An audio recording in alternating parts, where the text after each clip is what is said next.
Hello, everyone. We'll just give everybody a few more seconds to join, and as people join in, we'll just continue going through it. So today we're going to talk about three big things, three mistakes that you want to avoid, and we will go through them real quick. We'll try to make it short. Takes about maybe 30-40 minutes, depends on how many questions we get.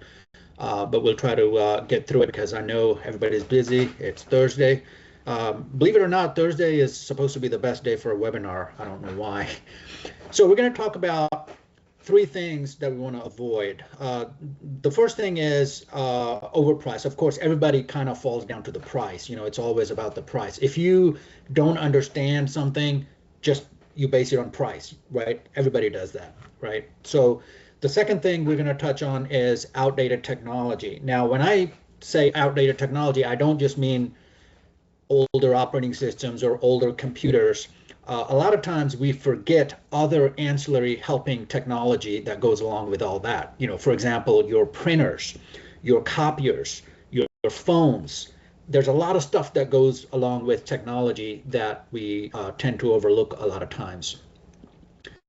And finally, we're going to talk about being overexposed. Now, this happens, I know we talk about SMBs, but it happens in large enterprise as well, happens every day.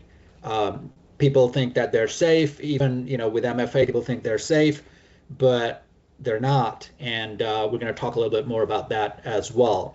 So getting into it, first a little bit about who I am. Some of you know me, some of you don't. For those who don't, I am Nadeem Azar. I'm the founder operator of PC.Solutions.Net. We've been around since '97, and I love technology. It's my passion. I have fun doing it. It's not work for me. It's fun for me. It's my hobby. So that's who I am, and this is why people should listen.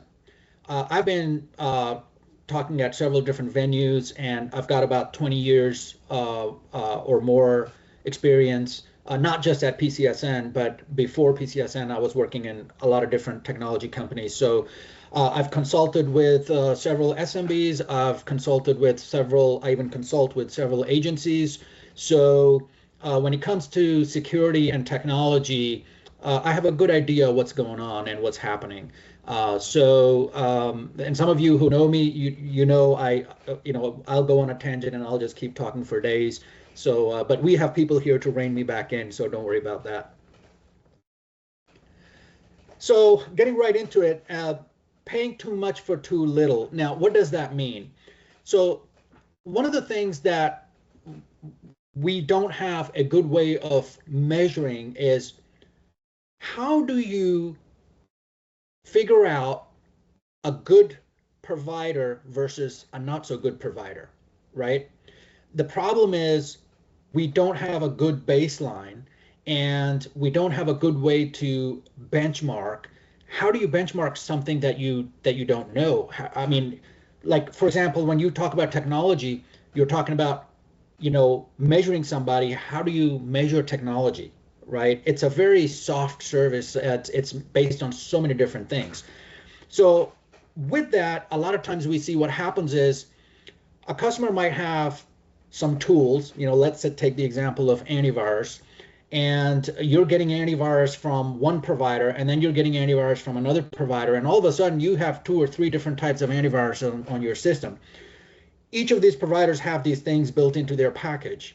So you're being billed for it. And instead of solving the issues, a lot of times what happens is these tools will conflict with each other. And when that happens, you may run into situations where systems just running slower than usual, or it's not really performing like it used to, and over time it just degrades. And there are several things that cause that. And one of the things that we've seen is that multiple tools doing the same thing start fighting with each other on the system, right? The other thing that you want to keep an eye out for is a lot of times, and I've seen this when we onboard a customer, technology companies sell based on activity, not on outcomes. What that means is, for example, I can talk to somebody and say, oh, we solve 2,000 tickets a day, and I mean, is that a good number? I don't know.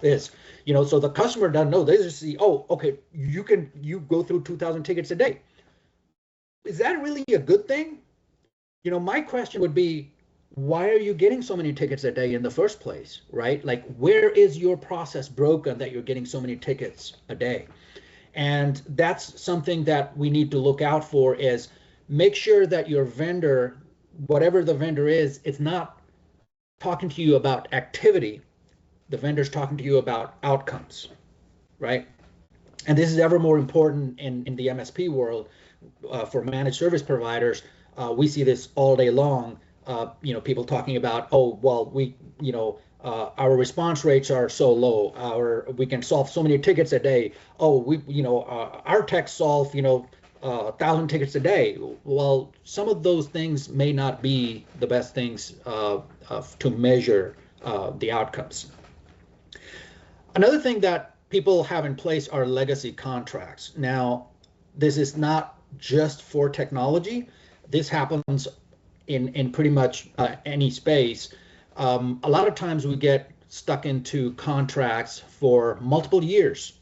I've seen, I've seen 5-year contracts in place. I've seen, actually, I think the longest one I saw was a 10-year contract. Like, how does somebody sign a 10-year contract? You don't even know what's going to happen next year, much less 10 years. So one of the things that you want to do is you want to make sure that you review your contracts on a routine basis. Now, some of the contracts will expire and then they switch to month, and the pricing might change, but a lot of times we see in SMBs, because there is no formal process around this, that these contracts just go on for a long time until somebody happens to catch it and figure out, oh, well, why are we paying for this? We don't even need this service, right?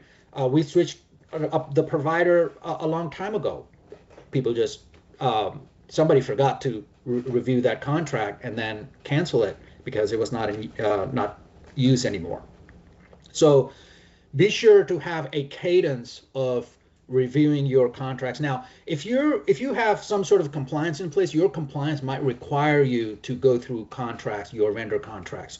But even if you don't have compliance requirements, it's a good thing to set up a schedule. Maybe if it's a small company, maybe somebody in accounting can review once a year, just review your contracts. I mean, how many contracts are there going to be? 10, 20? Probably not more than that, right? For an SMB, should be, maybe 20 contracts. Just review them once a week. Oh, I'm sorry, once a year. Once a week is too much. So you want to make sure that you review contracts about once a year and shave them down, right? And that's what we do internally as well. And as a matter of fact, some of you here might know that every year we go through this process. When we go through our SOC 2 audit, part of that is that we have to review certain things on a certain cadence. So we make sure we do that. Now, one of the other things that I get a lot of feedback from customers is costs keep creeping up, but you don't get any extra value, right?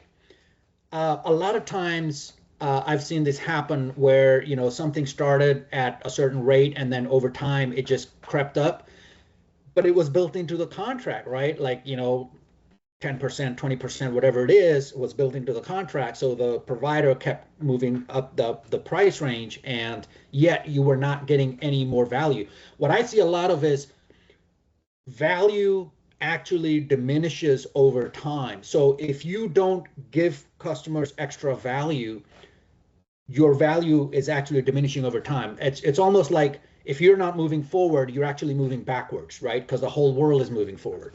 So you want to, when you review your contracts and you review your vendors, make sure that the costs are not just creeping up, but also you're getting additional value for that cost, right? So cutting costs is not about going cheap. It's about eliminating waste. So what I mean by that is you might have two vendors. Let's say they're MSPs. One MSP might come in at, let's say, $500 a month. Another MSP might come at $1,000 a month. Which one is better? Now, if you did not know how to measure MSP performance, you'd probably just go with the lower price one, right? That's usually what humans do. If we don't understand it, we're just going to go with the lowest price. But that lower priced MSP may not be what you need. Actually, they may be providing services that you absolutely don't need, and some other services that you absolutely need, they may not even have it in their stack. So you want to make sure that cutting costs is not just about going cheap, it's about eliminating waste and getting the value. It's about the value that really comes into play. I know I've talked to prospects where we were we were not the cheapest, and we're not the cheapest around, and but yet a lot of times prospects will choose us over their existing provider or over another competitor that they may be considering because of the things that we provide. They align with what they need. For example, they want actual business outcomes, not activity, right? They want to reduce noise. And when we engage with customers within the first 3 months, we reduce that ticket noise to where it never fails. Management will call a meeting and say, hey, now we're not getting that many tickets anymore. Can we shave some things off of this deal, off of this contract? And I tell them this every time. It's like, yeah, if we take something out, the whole machine breaks, and then the noise starts coming up, and you're in the same boat where you started. You don't want to be there, right? So that's the thing, is you want to make sure that you're focused on value and eliminating waste. You're not just focused on cost. Cheap is not always cheap.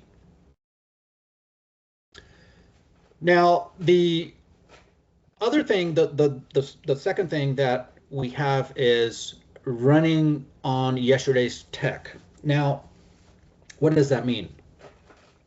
It's not just older systems. So aged hardware is one thing, which for some of our MSP customers, we replace machines on a cadence. And we do that for a reason.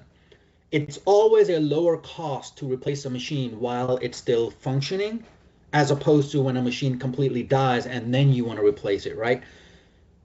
The downtime for the user usually ends up costing more than the machine was going to cost you in the first place.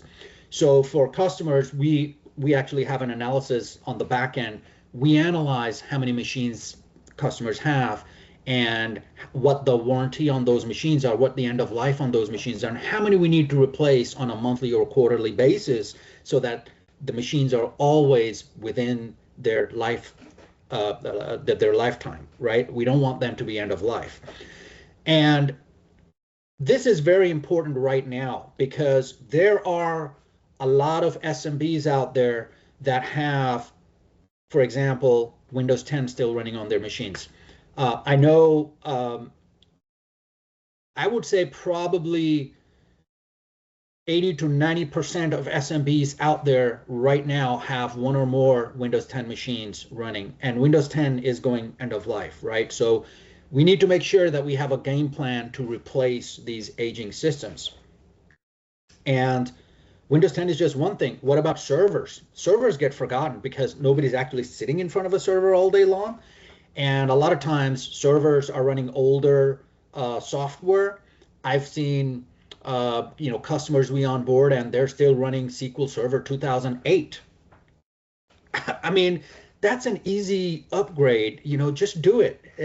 Why have such a low performing SQL Server that has holes that are not going to be fixed when you can just upgrade it to something that's going to run faster, is going to give you additional functionality and keep you safer?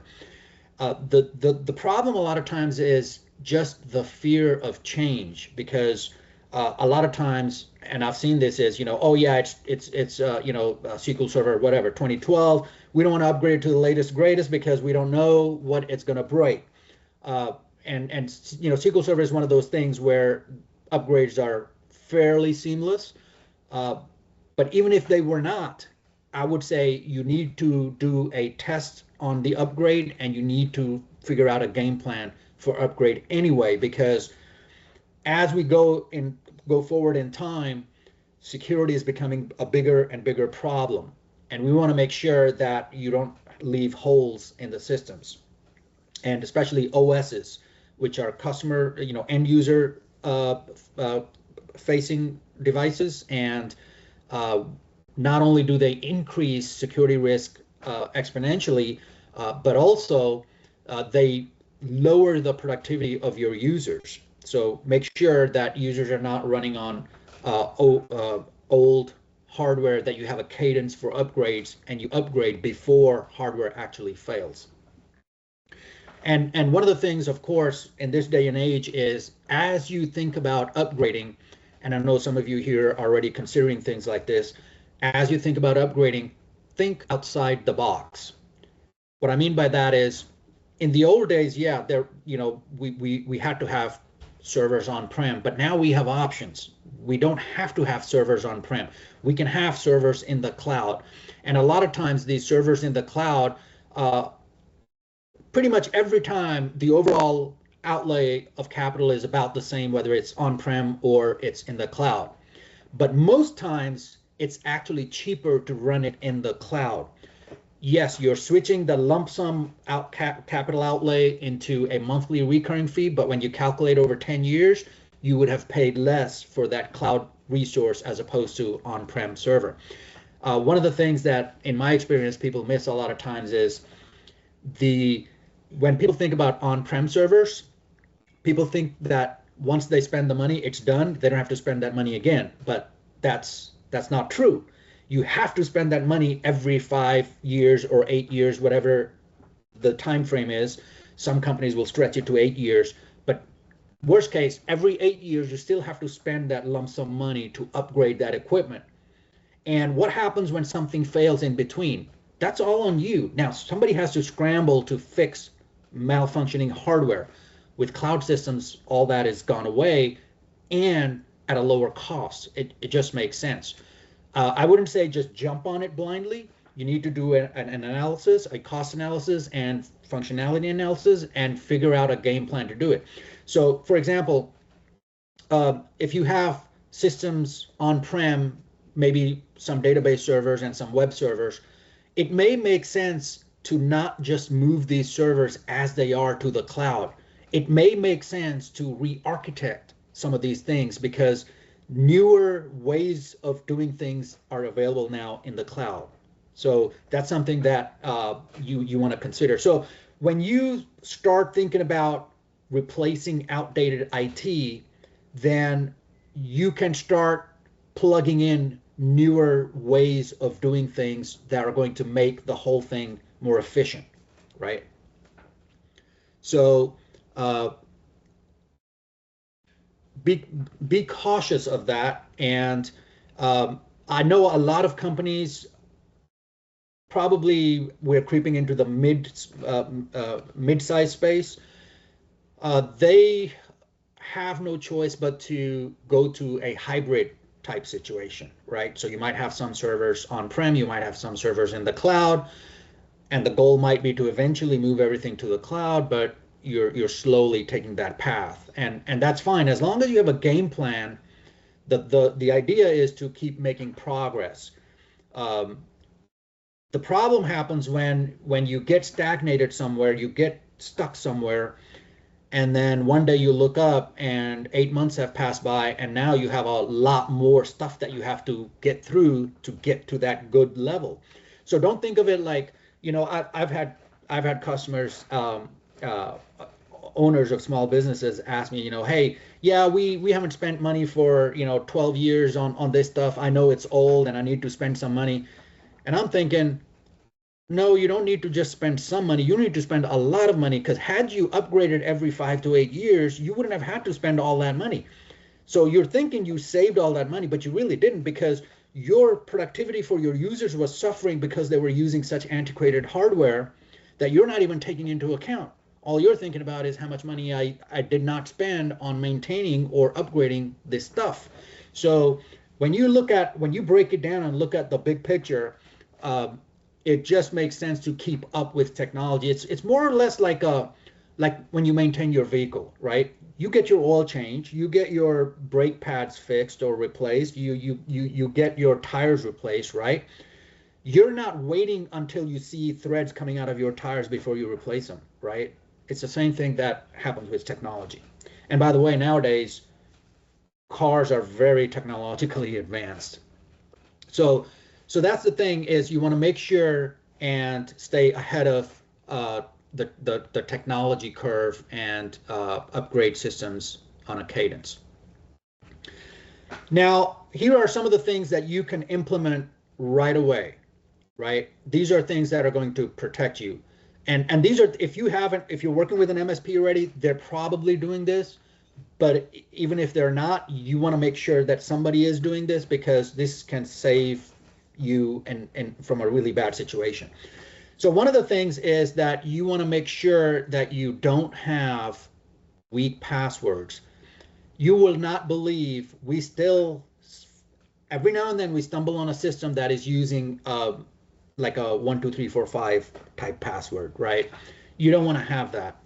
And on top of that, if you don't have multi-factor authentication, that's another layer that is easier now for the bad guys to get through. So you want to make sure you have strong passwords. You want to make sure you have multi-factor authentication enabled. But your default should be enable multi-factor authentication. The exception should be if for some reason you don't have to have multi-factor because it doesn't work with some application or some specific service, then you can remove it. But default should be enable multi-factor authentication. Now, to this, Microsoft is making it a little bit easier for all of us. So Microsoft in the last few months has been switching to enabling multi-factor authentication by default. They call it security defaults, and it is enabled for everybody at this point. So if one day you did not have multi-factor authentication and everything was working fine, and the next day it stopped working because the system was asking you all kinds of questions, it's probably because security defaults got enabled on your tenant account. The next thing you want to make sure that you don't leave as it is unsecured remote access points. I was talking to somebody, it was just yesterday. Oh yeah, I was at the GMHA event, and one of the companies there was telling me how they implemented access points that were Netgear access points, and they left the guest Wi-Fi open because they want guests to just be able to connect without needing a password. And so, my thought was, hey, who configured it? Well, of course, it was a relative of the owner who configured it. And hey, so did you change the default password? And he looked at me like, deer in headlights. And I was like, well, that's the first thing you need to do as soon as you get back, change those passwords. So that is pretty obvious, right? Access points, you need to change the default password. But you know what you might have that you haven't changed the default password on? Security cameras. A lot of places now, we don't do security cameras, but when we go into business and we scan the network, we see all kinds of devices on the network, and you will not believe how many default passwords we see on security cameras, because the video surveillance guys, they're not security experts. Their job, they want to get in there, they want to get things set up. You can see the video, it's being recorded, good, I'm out of here. They're not concerned about security. So you want to make sure that you don't miss those kind of things. When it comes to security cameras, you don't want to miss updates as well, because now there's been a lot of vulnerabilities found in the web server of these network enabled security cameras. Each one of those cameras has its own little web server running in there, and that web server needs to be updated every now and then. And the vendor, the manufacturers, they release updates for these web servers within these cameras. But I think majority of people don't ever even think about upgrading the firmware on their cameras, right? So there's a few things that you want to make note of. You want to check your security cameras. You want to check your routers. You want to check your Wi-Fi access points. You want to check your switches. Now, guys, I know a lot of you have managed switches in place, and I know a lot of you have the managed switches on default credentials. Make sure and change that and document it somewhere so you know what it is so you don't forget. The other thing you want to look at is printers. Yes, even if you have a third-party printer company managing your printers, I can almost guarantee you they are not keeping up on security updates on those printers. Just like video surveillance cameras, printers have built-in web servers. And most times people don't update that. The manufacturers release updates and security bulletins, but the service providers most times will not update it because in their mind, if it's not broken, why fix it, right? But the problem is it's broken. You just don't know it until something bad happens. And then you're trying to figure out, well, how did this breach occur? Or how did this happen, right? Now, since I'm talking about printers, one of the other things is a lot of you have printer copiers, those big printer copiers that you print to or you scan from. Those are even more critical. So those copiers have a hard drive in them, and that hard drive holds whatever you print to that copier. If that is breached, and you guys are, let's say, running contracts through scanning or printing contracts, agreements, confidential information, all that information might be accessible from that hard drive in that device. So be sure to check and confirm that your third-party printer company is keeping those things up to date. So you got your video surveillance cameras, you got your routers, switches, access points, your printers, copiers, and one last, I'm going to give you one more. So that I was going to stop there, but I'm going to give you one more thing. Pretty much everybody on this call has some sort of an IP-based phone. Folks, that IP-based phone is a computer. It just looks like a phone. It's really a computer. It needs to be updated. It needs to be replaced on a cadence. So, you have a 20-year-old IP phone sitting on a desk somewhere. It works. Yeah, it works until one day it doesn't. And when it doesn't work, it leaves a huge mess behind it, right? So the bad guys are getting more and more sophisticated. They're not looking at just the computers, just Windows. They're looking at all kinds of devices on your network. And the phones are one of those things that nobody really gives a second thought to, right? But if you have any kind of IP-based phones, check if the firmware is up to date. Now, how would you know if it's an IP-based phone? It's simple. If your phone plugs into the network, it's an IP-based phone, right? If that connector is a big network connector, not the small phone connector, it's an IP-based phone. So check the firmware on it. Whoever maintains your phones, have them check it, because it would be a bad day if somebody came in through that phone and got into your network, and bad things could happen then. The last thing is employee training. So, and I know it's one of those things. I mean, even internally, we have to go through training. It's part of our audit. But and I know sometimes engineers will come to me and say, oh, this is like entry-level stuff. And it's entry-level stuff. Yes, it is. And even for me, it's entry-level stuff. Yes, it is.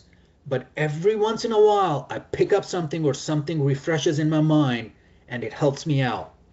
So that's why I go through the same training that everybody goes through.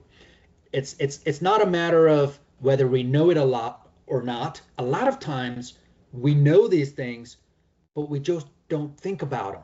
And when you go through these training exercises, it keeps it top of mind. And that little thing can save you one day. So, and this is why, security training, that's one of those, pretty much in any kind of compliance framework, that's a required thing, right? I mean, I don't know of any compliance framework where training is not a part of it. So if you guys know of something like that, let me know. I haven't heard of that. So the thing is, hackers, most times, let's put all the movies aside, most times when hackers break in, they're not really breaking in. They're simply logging in. They might be logging in through your video camera that was not secured, coming into your network, hopping over to your switch, from there going over to one of your servers that was that old 2008 SQL server, and then from there they have access to the kingdom. So from a technical perspective, a hacker is no different than a user. It's a user that just logged in. It just wasn't authorized, but from a technology perspective, the system cannot differentiate between the two. So since we were talking about, giving you an extra thing, I'm going to give you one more thing. If you have any kind of Windows machines, servers, desktops, whatever you have, enable auditing. In your event logs, enable file auditing. It's not enabled by default. You have to enable it. It's a little bit of extra work. But here's what it will do. When you enable file auditing, if somebody is trying to change a file or they're trying to change access to a file, that information is going to get logged in the event logs. And then you can see if somebody is trying to change a file over and over and is being denied access, that's a red flag. Why is somebody trying to change access to a certain file, right? That's what's going to happen when somebody's trying to take over your machine. They're going to try to replace some files, try to change some permissions, right? So now, when I say this, of course, the question in most people's mind is, well, that's all fine. We can catch people who are trying to change files, but how are we going to catch people? I'm not looking at those event logs. So my answer to that is, why not? That's what the event logs are there for. If nobody is looking at the event logs, you basically have a security lock on your door, but you left it unlocked. Just twist that knob and lock it. It's now, it could be cumbersome if you don't have the right tools, but talk to your provider. Your provider probably has their tools in place, or they can provide you some tools. And there's some open source tools as well. If you're not working with a provider right now, no matter what you do, I say go through your logs on a routine basis, because that's how you're going to find stuff that somebody is trying to do that they should not be doing. Hacking is one thing, right? Like somebody trying to break in, you can, of course, the system will log it in the event logs, which you may not be looking at, but hopefully you're looking at the event logs and you can see somebody trying to log in and all of that. But besides that, a lot of times what we see is different people in different areas trying to access files that they really should not be trying to access. And unless you're monitoring that, you don't know, right? And I'm going to give you an example. This actually happened. You guys will probably laugh. So we got a call from a prospect. I think they found us online or something because they had a security incident, or they thought they had a security incident. They found us online, they called us in and blah, blah, blah. And so we found out, so this company had an employee. This employee, he was working remotely. He outsourced his job to somebody offshore and got another job. So this person, he was employed at a company. He outsourced his job to an offshore person for pennies on the dollar, got another job, and nobody knew any different. Stuff was getting done. Nobody thought anything of it, right? So you're probably wondering, well, what happened? How did he get caught? So sometimes the bad guys, they're kind of dumb. So what happened is this employee did not pay the offshore guy. So the offshore guy sent an email to management saying, hey, I've been working on your system for so-and-so and I'm not getting paid. I need to get paid or I'm going to release this information to the public. That's how the company found out. And that's when they knew they had a problem. They did not even know before then. If this offshore person hadn't asked them for money, they would not have known. And this could have gone for, years. The only thing they had to do was monitor access, monitor those event logs. They would have seen different IPs connecting from different places. They would have been able to tell, hey, this is not an authorized location for somebody to log in from. Why is so and so logging in from there? Now, there are systems, for example, our IPS system, which will automatically block that type of traffic. So if your normal traffic is within the US and one day traffic starts to come in from Russia, the system should be smart enough to detect that and block that automatically, flag it, and say, hey, something's wrong, right? Alarm bells should go off. So that actually happened. So that was resolved. The company thought it was a security breach, and in a way it was a security breach, but it was more of a personnel issue. And had they a good event log monitoring system, that would have been caught very quickly, like on the first or second login by the offshore person. So especially for some of the larger companies on here, maybe look at everybody with a new eye. It doesn't happen. It's only happened once. It doesn't happen on a routine basis. I've only encountered it once, and it just boggled my mind. Like, how could this happen and nobody realize that employees are offshoring their jobs? It's a good concept though, right? I mean, I was like, hey, how come I didn't think of that? Like, you can make extra money, right? So this guy was making money at a different company. He was making money at this company, and then he was paying pennies on the dollar to this offshore guy to do his job. And I don't even want to think about what's going to happen when AI comes to play, and now you have AI doing the job as opposed to humans. So we'll cross that bridge when we get to that. All right, so finally, I want to leave you with this. So the first thing that you want to do is put these things in place, and you're probably thinking, hey, Nadeem, that's a lot of stuff that I got to do. I'd rather not do it. If you'd rather not do it, the easy way, the easy button is scan the QR code, the black one on the left, schedule a discovery call. It's a no cost, no obligation. We can tell you what the gaps are, where the gaps are, and then you can fix those gaps, or you can just say, hey, Nadeem, fix it, and we'll fix it for you. PC.Solutions.Net/discovery call. That's where you can go to get a discovery call scheduled. We do get kind of backlogged on that, so I think right now we're about maybe 2 or 3 weeks behind, but we will get everybody accommodated. We will get it done. So the other thing is, I have a favor to ask of everybody, which is if you can scan that red code and give us a Google review, tell us what you think about these webinars. We are gearing to do more and more of these training/education type webinars, give you some things that you can implement right away. And we're going to do more of that. So if you guys have feedback, if you guys can, shoot me an email or send in a request, go to that discovery call, schedule that discovery call, and you can put in there what you want to listen to, what you want to hear about, and we can tune the webinars to that. So with that, I'm going to leave you with one last thing. Hopefully everybody's got that scanned, and if not, shoot us an email. We can get you set up.